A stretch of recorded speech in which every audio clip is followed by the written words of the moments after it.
Ikhwati fillah, Islam is a deen of peace. Always in the Qur'an, Allah is saying, if they ask for peace, give them peace, O Muhammad. Islam is spread. If you know, after the Sulh al-Hudaybiyah, after the Messenger of Allah and the Quraysh came to a conclusion, we would stop this war at least for 10 years. That is the time that Islam is spread. Not during the war, no, that was the time. Islam is a deen of peace, yet it's not a deen of weakness. Do not mix the two. Don't assume just because we're calling for peace that we're calling for weakness. We're saying Islam is the religion of peace. As-salam, al-Islam. Now, in the light of things that is happening, there are certain things that as a Muslim community must be aware. And you must also be intelligent. Because majority of us, either we just close our eyes and we say, no, we don't want to know what is happening, they're all wrong. Or we follow CNN, Fox News, CBC, as though they are the true wahi, true revelation, and they're the only one who is telling the truth. You gotta be smart as a Muslim. And you have to understand what is happening right now, the position of Canada, and I'm speaking as a Canadian, not as a Muslim at this moment.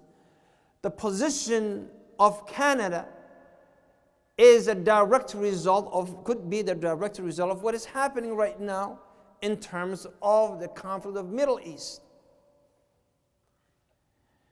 But you also have to understand and ask yourself the question,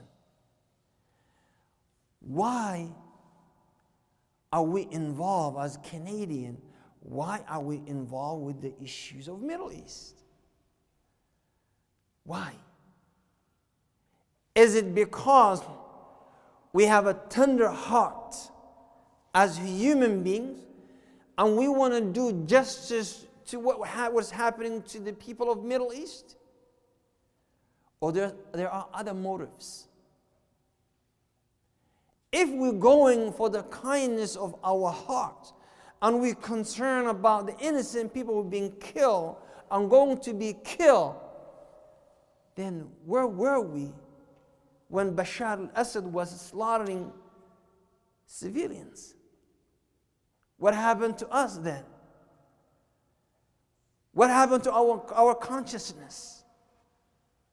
Where were we when, we knew children and women were being killed, bombed by Bashar al-Assad in the same region, but we didn't do anything? What happened when our brothers in Gaza being killed and destroyed? What happened to our consciousness and the kindness of our hearts? What happened when our certain group of people in Burma were being killed, not only killed, burned alive? The heart wasn't there that time? Then consciousness was not there that time? What is happening in Central Africa? Are they not humans? Are they monkeys? Even monkeys have more rights than, certain race or certain faith group of people. So the reality of, us going there is a political thing, actually is more, there's a motive behind it. It's a money motive, is a economic motives. As a Canadian Muslim, or I should say, maybe perhaps you should take off the hat of being a Muslim, even though it can never happen. Maybe you should say, what is our stand and what is the consequence? What should we do? How should we react? And isn't it questionable that all of a sudden two reverts is carrying on the mission and both of them were killed? You know, what happened? Couldn't they capture one of them so we would know what happened? You know, you have to understand how the system works. And I'm not accusing anyone, but there are a lot of gray areas. What hurts me most is when I see, especially some of the imams, some of the khatibs, saying that we should focus on the new Muslims. They've been radicalized by the internet, so the Canadian government should focus on them.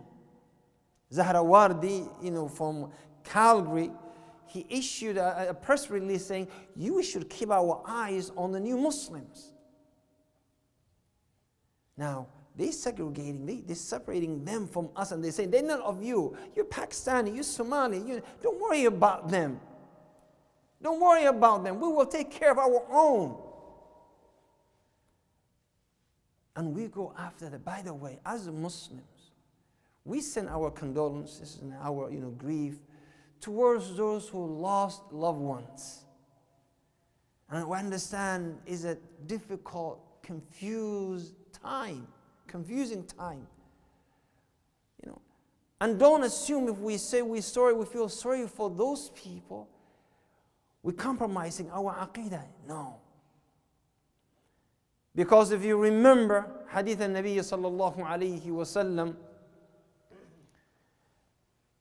that a janazah came by and the Messenger of Allah stood up. And one of the people said in Hadith Jabir, "O Messenger of Allah, he's just a Yahudi. He's belittling the status of the janazah, of the deceased." The Messenger of Allah said, "Is he not a human being? Is he not a soul? What do you mean he's just, that's not how we think as Muslims. Anyone that injustice being done to him or her, we stand up for. If the one who's doing injustice is a Muslim, we stand against that. And that's why the Nabi sallallahu alayhi wa sallam قال انصر أخاك ظالما أو مظلوما.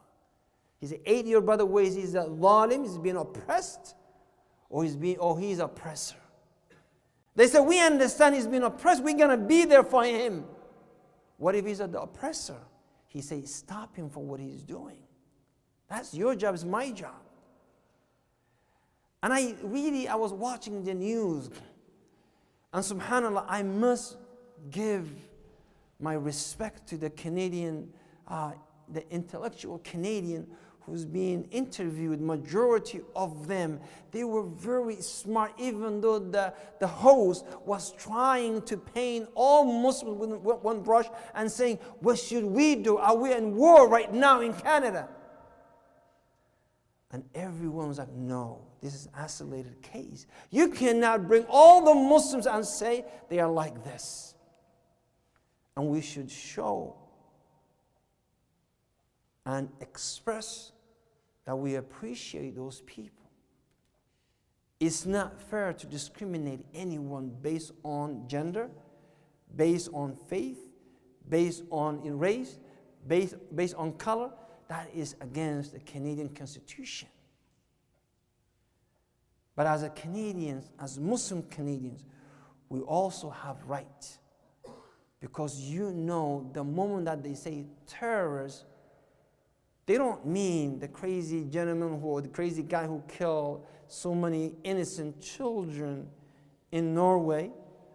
They don't mean the crazy guy who's burning Qur'an somewhere in America. They mean you and I. They mean Muslims. And we should fight against that. The word terrorism existed in the dictionary before Muslims came here. And it would exist, but for everyone, as soon as now they say terrorist, it means you as a Muslim. Ikhwati fillah.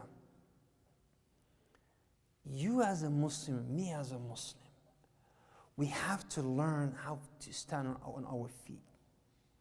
We have to learn that being silent like we are is not going to help our case. We must learn by standing up for what is right is being a Muslim. Whether the person who did has corrupted understanding of Islam or corrupted understanding of Christianity, Judaism, Buddhism, whatever, they cannot act like that and us being silent. أقول ما تسمعون استغفر الله لي ولكم فاستغفروه إنه هو الغفور الرحيم.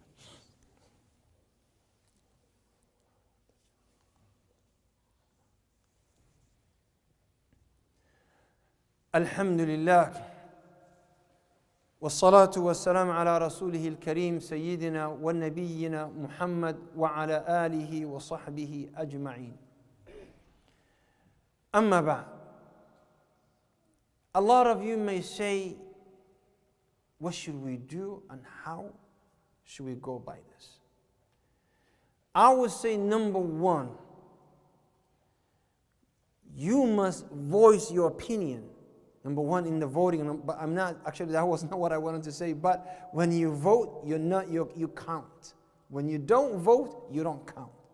So you must participate that for the greater benefit. And for those of you who have doubts, Sheikh Ibn Uthaymeen, Sheikh Al-Albani, others, they all said it depends on who you're voting for, and don't worry about other things, whether he is this, whether he is, he's a drug addict, whether his sexual orientation is that or this. No, you vote whosoever is benefiting the Muslim community and the humanity in general.